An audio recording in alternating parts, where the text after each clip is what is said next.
아침입니다. 부활주일이 되면 우리가 많이 기대하고 있는 부활절 칸타타와 같은 멋진 성가, 또 많은 분들의 발표회와 같은 아름다운 순서들, 그리고 화려하고 재밌는 여러 가지 행사들, 우리가 기대하고 있을지도 모르겠습니다. 예수님의 부활을 기억하는데 그런 시간들이 참 의미 있다고 생각을 합니다. 현대사회의 일상에 지친 성도들에게 교회에서 이루어지는 멋지고 아름답고 또 화려한 시간들은 부활의 의미를 특별하게 만들어주기도 하고 우리의 몸과 마음에 쉼을 허락하기도 합니다. 그럼에도 오늘 이 부활주일 아침에 우리가 다시 생각해 보려고 하는 것은 부활하신 예수님에 대한 생생한 기억을 가지고 있었던, 그 기억을 담고 일상을 살아내고 있었던 1세기 교회의 예배입니다. 그 당시 교회의 예배가, 그 당시 교회에서의 부활주일이 어떤 의미였는지를 오늘 이 시간 우리가 함께 살펴보려고 합니다. 당시에는 교회라는 공간이 특별하지 않았습니다. 집이 조금은 더 넓은 가정에서 사람들은 모여서 예배를 드렸어요. 그들이 예배를 드렸던 곳은 그들이 일상을 살아가는 곳이었습니다.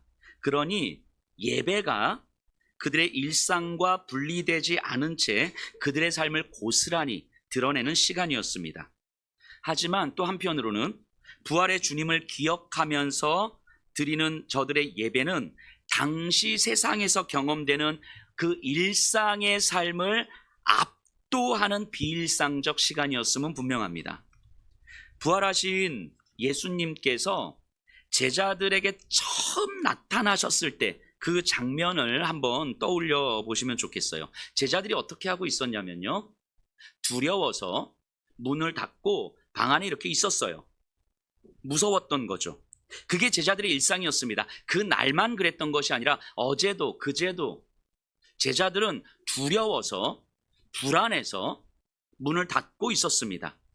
어쩌면 오늘을 살아가는 우리들의 모습처럼 불안과 두려움을 내재화한 채 살아가고 있는 우리들처럼, 그래서 내일에 대한 불안과 두려움 때문에 오늘 무언가를 꽉 움켜쥐고 살아가야만 하는 그런 강박 속에서 살아가는 우리들처럼 제자들도 그것을 일상으로 경험하면서 살아오고 있었습니다. 그때 예수님이 제자들에게 찾아오셔서 처음으로 하셨던 말씀이 무엇이었습니까? 너희에게 평강이 있을지어다. 평강할 수 없는 일상이었어요. 누가 봐도 제자들의 일상은 평강할 수 없는 일상이었습니다. 하지만 부활의 주님이 제자들에게 처음으로 하셨던 말씀은 평강이었어요.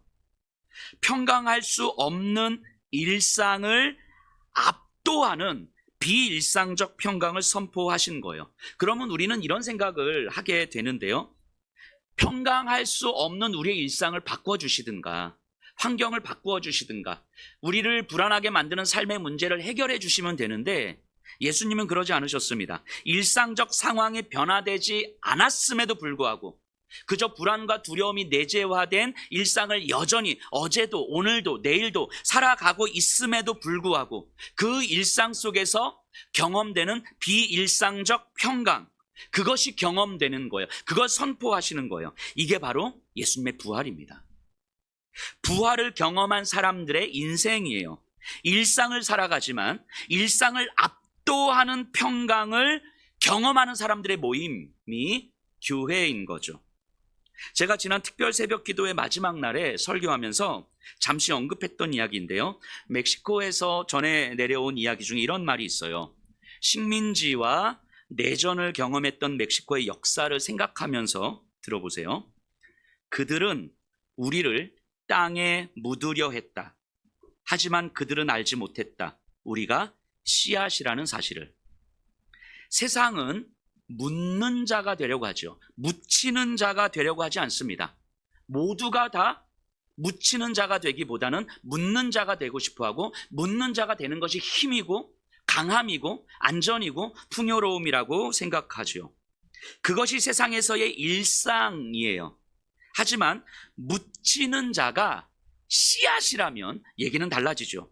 묻혔을 때 수백 수천의 생명으로 다시 살아날 것이기 때문입니다. 즉 묻는 자가 되려는 일상에서 묻혀서 다른 생명으로 다시 살아가는 그 비일상적 사건을 그들은 경험하고 있었던 거예요. 세상은 예수님을 묻었습니다. 땅에 묻었습니다. 하지만 그들은 알지 못했죠. 예수님이 참 생명이라는 사실을. 참 생명이 묻혔을 때 수많은 생명들이 새롭게 살아나는 비일상적 사건을 경험하게 되는 거예요. 그것을 경험한 사람들을 그리스도인이라고 이야기하고 그들이 모여있는 곳을 교회라고 합니다. 그렇기에 교회는 묻는 자가 되려는 세상에서 기꺼이 묻히는 자의 삶을 살아갈 수 있다고 고백하는 거예요. 어둠이 빛을 이길 수 없다는 것을 이제는 알기 때문에 세상의 권세로 인해 경험된 좌절과 절망에 굴복할 수 없다는 것을 이제는 알았기 때문에 좌절의 삶 한가운데로 기꺼이 걸어갈 수 있는 사람들이 그리스도인이고 그들이 모여있는 곳을 교회라고 하는 거예요. 거기서 생명을 낳게 된다는 사실을 경험한 사람들이 그리스도인이고 그들이 모여있는 곳을 교회라고 하는 거예요. 여러분, 그리스도인이 누구이고 교회가 어떤 곳인지를 분명히 아셔야 됩니다. 그래서 1세기 교회가요, 부활주일이 되면, 오늘처럼 부활주일에 우리가 모이면 부활의 생생한 경험을 떠올리면서 죽음을 이기신 생명이신 예수, 어둠을 이기신 빛이신 예수의 그 부활을 생생히 떠올리면서 기꺼이 묻히는 자의 삶을 살겠다고 고백했던 거예요. 묻히는 자의 삶에서도 충분히 평안할 수 있다고 고백했던 거예요. 오늘날 우리가 교회로 모였고 예배로 모여 있는 우리가 부활주일 이 아침에 떠올려야 하는 부활의 생생한 기억이 바로 여기에 있는 겁니다. 묻는 자가 되려는 우리의 일상에서 아마 여러분들은요, 지난 한 주간도 여러분들의 의도와 상관없이 묻는 자가 되려고 애써서 살아오셨을 거예요. 내일에 대한 두려움 때문에 오늘 무언가를 움켜쥐면서 묻히는 자가 되지 않으려고 어떻게 해서든 묻는 자가 되려고 애써서 살아오셨을 거예요. 여러분들뿐만이 아니라 여러분들 주변에 있는 모든 사람들은 그렇게 살아왔을 거예요. 이 세상은 그것이 일상이기 때문인 거죠. 그런 일상에서 여러분들도 그런 일상을 살아왔던 그 한 주간을 지내온 여러분들이 이 부활주일 아침을 맞이해서 예배로 모여 있다는 것은 내가 지난 한 주간 그런 일상을 살아왔지만 부활의 주님을 생생하게 기억하고 부활의 주님을 생생하게 경험하고 고백하는 우리는 묻히는 자의 삶을 기꺼이 살아내겠습니다. 이거 고백하는 거예요. 그거 고백하겠다고 지금 이 아침에 여러분들 이 자리에 모여 있는 거예요. 묻히는 자의 삶에서 경험되는 평안함, 부활하신 예수님께서 두려워 벌벌 떨고 있던 제자들에게 가장 먼저 선포하신 그 평안함, 우리의 일상이 변화되지 않는데 여전히 어둠의 긴 터널을 지나고 있는 것 같은데 여전히 내 일상은 좌절과 절망 가운데 불안과 두려움 가운데 살아가고 있는 것 같은데 그 인생 한가운데 오셔서 너희에게 평강이 있을지어다 선포하셨던 그 평강, 우리의 일상에서 비일상적 평강을 경험하게 되는 그 시간, 그것이 바로 부활주일의 아침이지요. 이게 편하다는 의미가 아니에요. 만족스럽다는 의미가 아닙니다. 편하지 않고 만족스럽지 않지만 기꺼이 그 삶을 살아가는 가운데 참 평안을 누리는 삶을 소망하는 것, 그것이 예수님의 부활을 고백하는 공동체의 모습이지요. 그렇기 때문에 1세기의 교회는 세상에 줄 수 없는 참된 평화, 참된 자유를 경험하고 소망하는 자들의 공동체였습니다.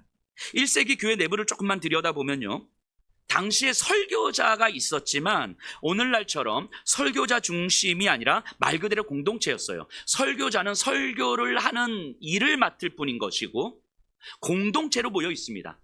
오늘날은 담임 목사 중심으로 설교자 중심으로 교회가 묶여 있지만 교회는 1세기 교회는요, 서로가 서로를 바라보는 공동체였어요.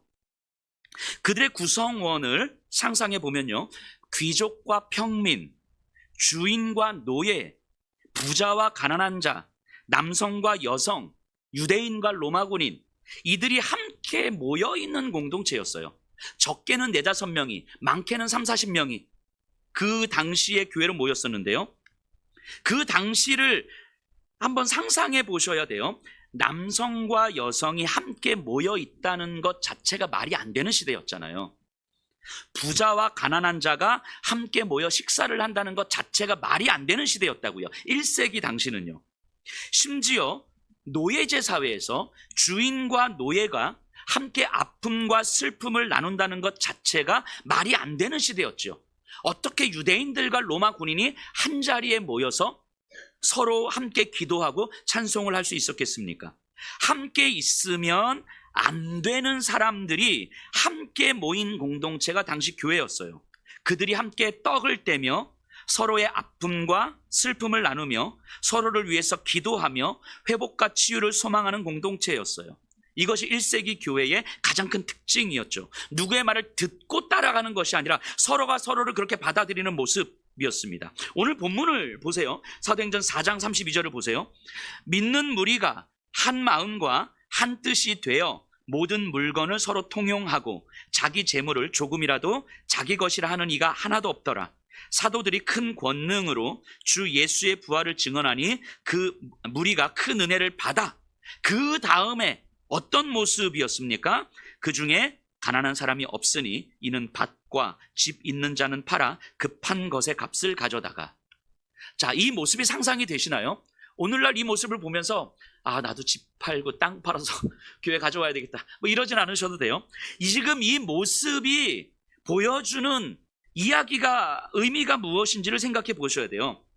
공동체 안에서요, 서로의 존재를 바라보면서 서로의 존재가 내 소유보다 훨씬 더 소중하다는 것을 고백하고 있는 거예요.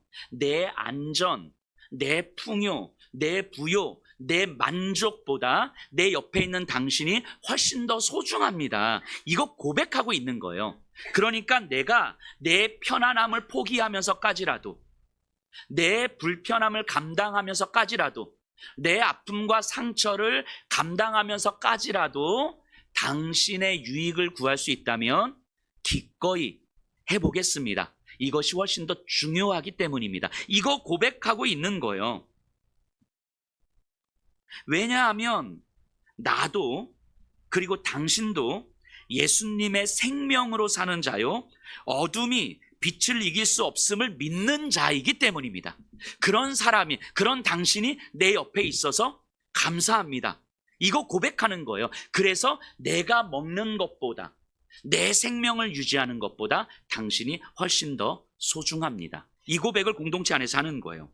1세기 교회에 대한 여러 자료들을 살펴보다 보면 1세기 교회가요, 우리가 생각하는 것처럼 그렇게 아름답고 막 그렇게 거룩한 공동체는 아니었던 것 같아요.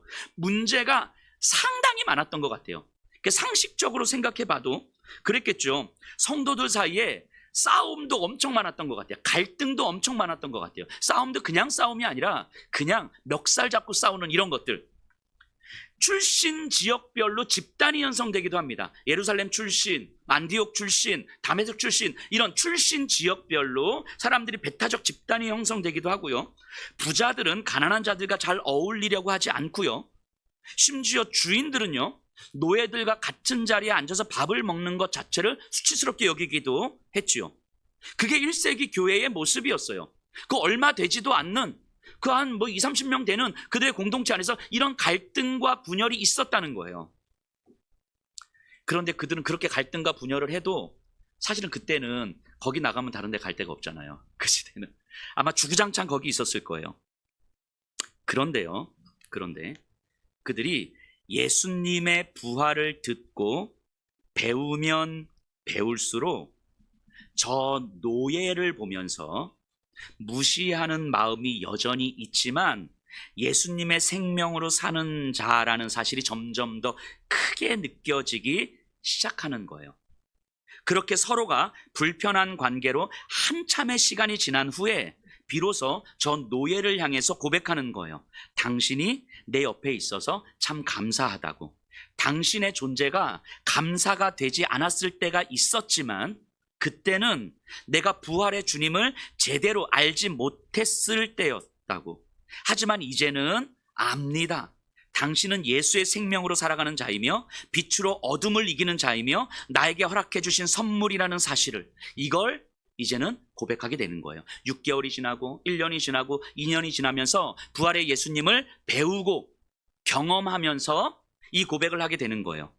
그 당시 교회예요. 내 가족을 붙잡아서 처형했던 로마 군인이 회심해서 교회로 들어온 경우도 있었거든요.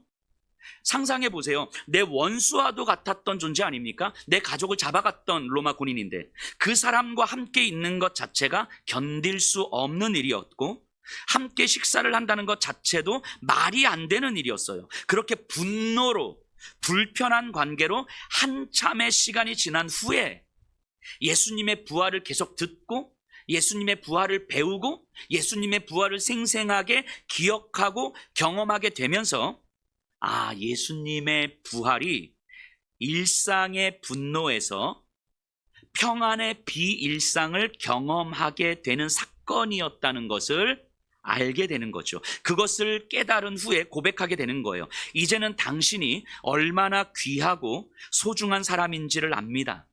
당신도 당신의 일상을 버리고 교회로 들어오기까지 참 많이 힘들었을 텐데 그런 당신이 내 옆에 있어서 참 감사합니다. 이렇게 고백되었던 거예요. 시간이 지나면서 처음부터 아름다웠지 않았습니다. 처음에는 이 1세기 교회는요, 난장판이었어요. 서로가 배타적 집단을 형성하고 파당을 형성하고 서로를 불편해하고 서로를 시기하고 서로를 질투하고 서로를 공격하고 싸우고 난장판이었어요. 하지만 그런 그들이 시간이 가면서 예수님의 부활을 듣기 시작하고 예수님의 부활을 배우기 시작하고 예수님의 부활이 무슨 의미인지를 깨닫기 시작하고 예수님의 부활의 그 생생한 경험을 그들의 일상에서 깨닫고 간직하는 시간이 길어지면 길어질수록 그들은 부활의 사건이 저들의 일상에서 능력으로 경험되었던 거죠. 그게 교회였어요. 개척 초기에 제가 예수평화교회가 이제 9년 좀 넘어가고 있잖아요. 개척을 하고 2년이 지나고 3년 좀 지날 때 제가 굉장히 많이 들었던 이야기가 어떤 이야기였냐면, 목사님도 5년만 지나보세요. 목사님도 달라집니다. 목사님 예수평화교회 성도들이 100명만 넘어보세요. 200명만 넘어보세요. 목사님도 달라집니다. 목사님 교회 재정이 좀 많아보세요. 목사님 달라집니다. 이런 얘기 진짜 많이 들었어요. 그런 얘기를 진짜 많이 들어서 그런지 제가 생각보다 그렇게 달라지지는 않았죠. 그런데 이런 생각을 해보면 왜 이런 이야기들을 주변의 많은 성도님들이 그렇게 많이 하셨을까? 그렇게 많이 하셨을까? 예수님을 믿고 부활의 이야기를, 부활의 주님을 들으면 들을수록 우리는 점점 묻는 자의 삶에서 묻히는 자의 삶으로 변화되어 가는 게 맞는 거잖아요. 그런데 우리의 일상은, 신앙생활을 오래 하셨던 분들의 일상은 부활의 주님을 들으면 들을수록, 십자가의 복음을 들으면 들을수록 어느 순간 묻는 자가 되려고 하는 삶을 살아가더라는 거예요. 그것을 경험했기 때문 아닙니까? 부활의 이야기를 그렇게 많이 듣고 십자가 이야기를 그렇게 많이 들으면 들을수록 그 시간이 5년이 지나고 10년이 지나고 20년이 지나면 지날수록 묻히는 자가 되기보다는 묻는 자가 되려고 했던 모습들을 그렇게 많이 경험했기 때문에 저한테 그런 말씀을 하셨던 거 혹시 아니었겠습니까? 부활의 주님을 들으면 묻히는 자의 삶을 추구하고 소망해야 되는 게 맞는 건데, 부활의 주님을 들으면 들을수록 묻는 자가 되려고 하는 속성, 묻는 자가 되려고 하는 일상을 우리가 경험하고 있었던 건 아닙니까? 1세기 교회의 모습은 반대였던 거예요. 처음에는요, 우리보다 훨씬 더 난장판이었어요. 오늘날 한국교회보다도 훨씬 더 난장판이었어요. 하지만 그들이 부활의 복음을 들으면 들을수록, 부활의 예수님을 배우면 배울수록, 십자가의 복음을, 부활의 복음을 그들이 듣고 배우고 깨달아 가면 갈수록 점점 더 1년이 지나고 2년이 지나고 3년이 지날수록 내가 묻는 자의 삶이었겠구나. 부활의 복음을 깨달을수록 이제는 묻히는 자의 삶을 소망하게 되는 거예요. 이게 1세기 교회의 모습이었죠. 부활을 경험하고 부활을 깨달았다는 건 이런 의미입니다.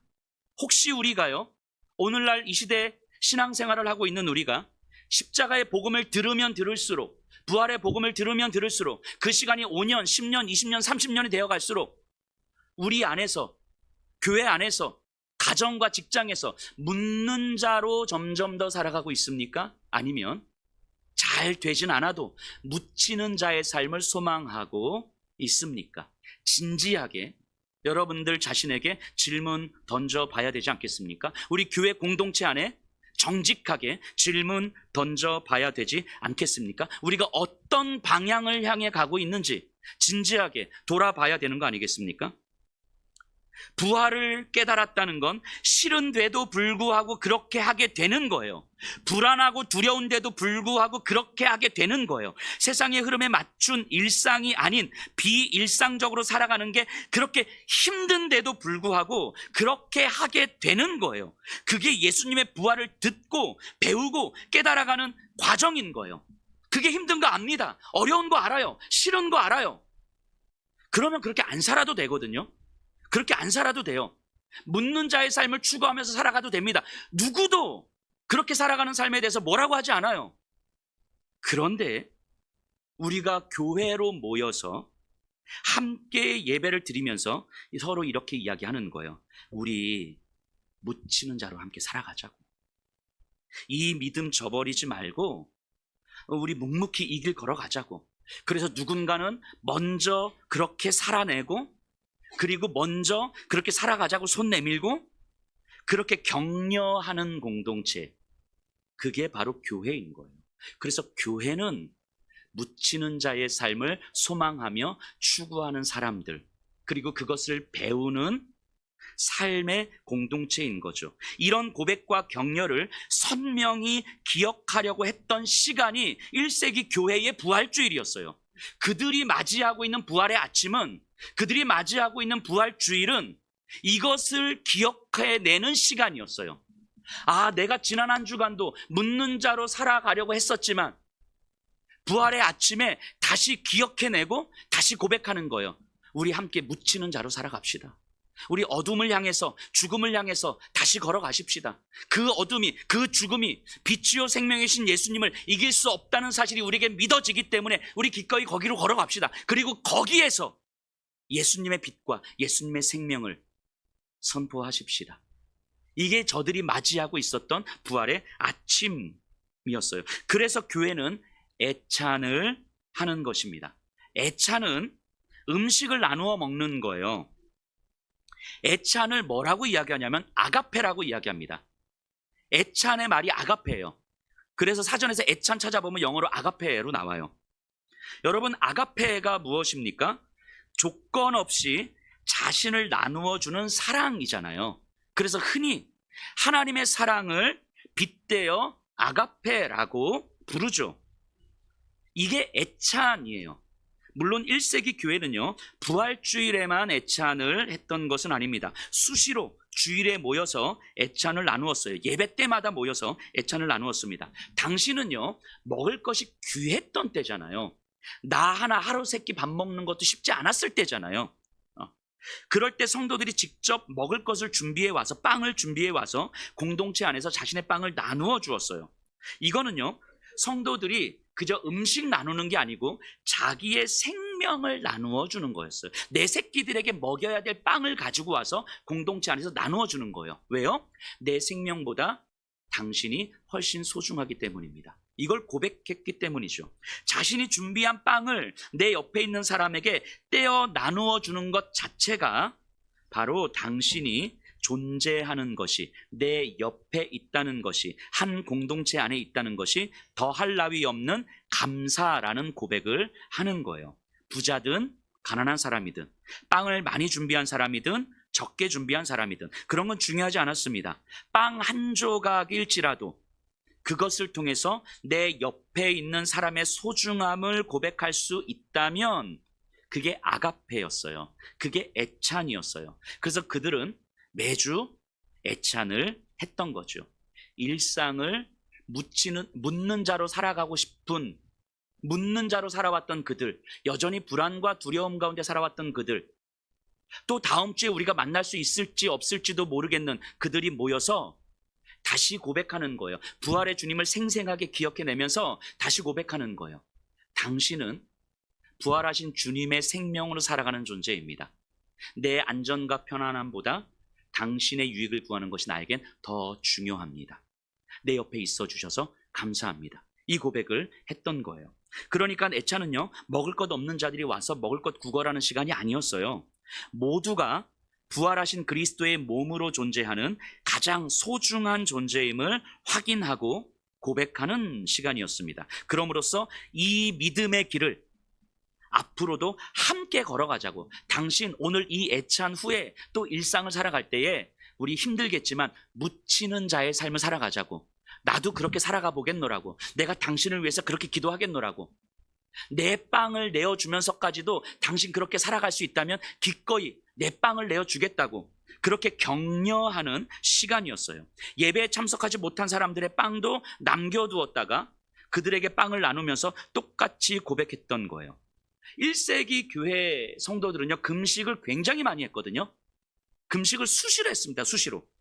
그들이 금식을 많이 했던 이유가 뭐냐면요, 굶주리는 형제들이 있는데 너무 많은 거예요. 굶주리는 형제들이. 그리고 나도 사실은 오늘 하루 세끼 못 먹고 빵 2조각 있는 거예요. 그런데 굶주리는 형제들을 보면서 내가 금식하고, 한 끼 금식하고, 금식하면서 남겨놓은 이 빵 1조각으로 형제에게 나누어 주는 거죠. 그래서 이들은 금식을 많이 했습니다. 이들의 금식은요, 단순히 종교적 의식이 아니라 형제에게 내 생명을 나누어주는 사랑이었어요. 서로가 서로에게 이렇게 대했던 거예요. 주인이 노예를, 노예가 주인을, 부자가 가난한 자를, 가난한 자가 부자를, 남자가 여자를, 여자가 남자를, 유대인이 로마 군인을, 로마 군인이 유대인을, 그렇게 대했던 거예요. 공동체 안에서. 그렇게 서로가 부활하신 그리스도의 몸이라는 사실을 확인할 수 있었던 시간이 애찬이었고요. 그것이 애찬의 정신입니다. 그 애찬의 정신이 만들어냈던 것이 금식이었던 거죠. 그런 공동체의 성도들, 서로의 애찬의 정신으로 모여있던 공동체의 성도들이 외쳤던 말이 바로 이거였어요. 우리가 교회다. 오늘 설교 제목입니다. 우리가 교회다. 이건 그냥 하는 말이 아니에요. 1세기 교회 때 표어처럼 선포했던 이야기예요. 우리가 교회다라는 말, 요 말 자체에는요, 애찬의 공동체, 애찬의 정신이 담겨 있는 거예요. 이걸 담아서 했던 표어가 우리가 교회다였어요. 1세기 교회 공동체는 이 말을 선포했습니다. 이 공동체를 경험한 자들의 선포였어요. 우리가 교회다. 이 의미를 아시겠습니까? 사도행전 4장에 언급되는 교회, 1세기 교회 성도들은 바로 이것을 선포했던 거예요. 우리가 교회다. 그리고 이들의 애찬과 애찬의 정신은요, 교회 바깥으로까지 확장됩니다.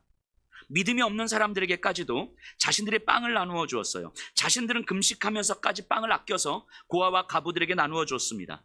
자신들은 굶어 죽어가면서까지 다른 이들을 살려 주었어요. 심지어 자신들의 재산을 로마의 군인들에게 뺏겼거든요. 그나마 남아있는 이 작은 돈으로 고아와 가부들을 돕더라는 거예요. 자신들을 잡아갔던 군인들, 로마의 군인들이 있는데 그 군인들 중에서 질병에 걸리면 교회와 성도들이 모여서 그 질병에 걸린 군인들을 위해서 기도했다는 거예요. 실제로 그런 기록도 있습니다. 질병에 걸린 로마의 군인들을 위해서 간절히 기도한 교회 덕분에 치유된 군인들이 있었다라는 기록도 있어요. 애찬의 확장이죠. 애찬의 정신이죠. 세상 사람들이 볼 때는요, 완전히 비일상적인, 비정상적인 사람들이었어요. 그런데 저 교회로 인해서 살게 된 사람들이 있더라는 거예요. 저 교회로 인해서 치유된 사람들이 있더라는 거예요. 그래서 세상은 교회를 보면서 궁금해 했어요. 도대체 저 사람들은 누구길래? 분명 초라한 인생들 같은데 도대체 저 사람들이 믿는 예수가 누구이길래 저들은 저런 삶을 살아가는가? 그래서 1세기 당시 세상이 교회에 붙여준 별명이 있었는데 그게 뭐냐면 질문하게 하는 공동체였어요. 궁금케 하는 공동체. 이게 세상이 교회에게 붙여졌던 별명이에요. 궁금한 거예요. 질문하게 되는 거예요. 이게 부활의 힘이고 부활을 기억하려는 애찬의 힘이죠. 교회 안에서 애찬을 하면 할수록 성도들은 선포하는 거예요. 우리가 교회다. 우리가 교회임을 확인하면 할수록 세상은 교회를 궁금해 했습니다. 오늘날 이 시대 한국 교회를 바라봅니다. 이 시대의 교회가 회복해야 할 모습이 바로 여기에 있는 거 아닙니까? 이 시대의 한국 교회가 부활주일을 지키는 것, 부활의 아침을 맞이해서 부활주일이 돼서 부활주일 예배를 드릴 때 이 부활주일 예배를 통해서 우리가 회복해야 되는 것이 바로 이 애찬의 정신 아닙니까? 우리가 교회다라고 선포할 수 있는 이 외침 아닙니까? 그래서 내 안전보다, 내 생명보다 내 옆에 있는 당신이 훨씬 더 소중합니다. 이것을 서로 고백할 수 있는 것, 이거 아닙니까? 교회 지역을 바라보면서 교회와 전혀 상관없는 자들이 교회로 인해서 살게 되었다고, 교회로 인해서 치유되었다고, 교회로 인해서 소망을 얻게 되었다고. 도대체 당신들은 왜 그렇게 살아가는 거냐고. 궁금케 하는 공동체의 모습을 회복하는 것, 이것이 오늘날 이 시대 교회가 부활주일을 지켜야 되는 이유 아니겠습니까? 부활의 아침이 되었을 때에, 부활주일 예배를 모였을 때에 우리가 기대하는 바는 과연 무엇입니까? 교회 안에서 우리가 소망하는 바는 과연 무엇입니까?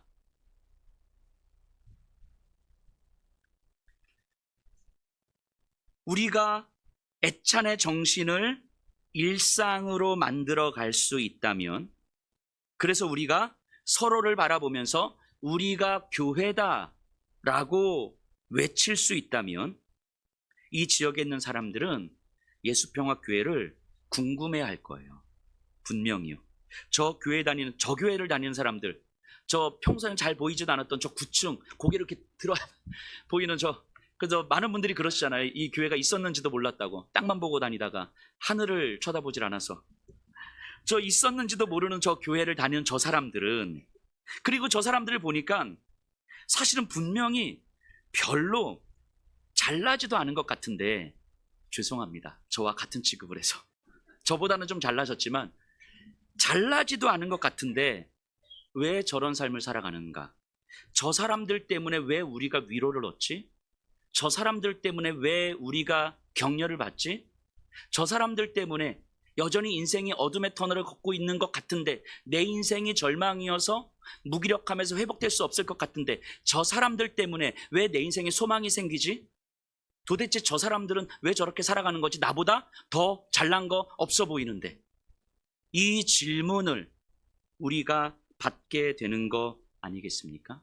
부활의 아침에 우리가 회복해야 되는 모습이 바로 이거 아닙니까?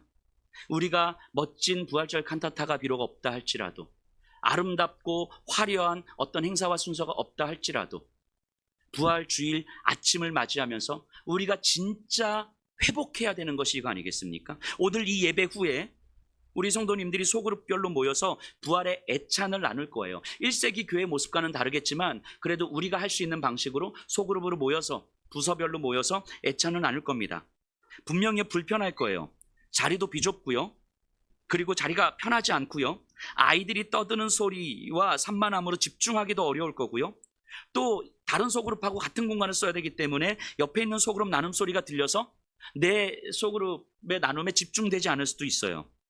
그런데요, 놀라운 건 1세기 교회도 그랬더라고요. 1세기 교회도 장소가 엄청 불편했어요. 아이들과 함께 있어서 집중도 안 됐고요. 심지어 그때는 음식이 부족해서 부족한 음식 때문에 이걸 다 나눌 수 있나 걱정하면서 애찬을 했고요. 혹시라도 우리의 모임이 발각되지는 않을까, 이 불안함 가운데 애찬을 했어요. 그런데 그 모든 상황에도 불구하고, 그 모든 불안과 불편함과 산만함에도 불구하고 그들은 선포했어요. 우리가 교회다. 그 확신이, 그렇게 서로의 소중함을 나누는 것이 그 일상을, 불안한 일상을, 불편한 일상을, 산만한 일상을 압도하는 비일상적 사건으로 경험이 되더라는 거예요. 그것이 애찬이었습니다. 모든 조건이 모든 상황이 우리가 원하는 방식으로 편안함으로 만족시켜주지 않고 있음에도 불구하고 그 모든 것들을 압도할 수 있는 비일상적 사건, 너희에게 평강이 있을지어다. 서로의 존재가 우리에게 평강이 되고 함께 모여 있음이 평강이 되고, 그래서 우리를 불안하고 두렵게 만드는 저 일상을 바라보면서 다시금 예수께서 선포하신 이 평강을 끌어안고 또 세상으로 한 걸음 나가기를 격려하고 또 기도하고 또 한 걸음 내딛어 보는 것, 이것이 애찬이었습니다. 오늘 우리 성도님들께서 나누는 애찬이 그런 애찬이었으면 좋겠습니다. 우리가 교회다를 선포하며 확인하는 시간 되시기를 간절히 소망합니다.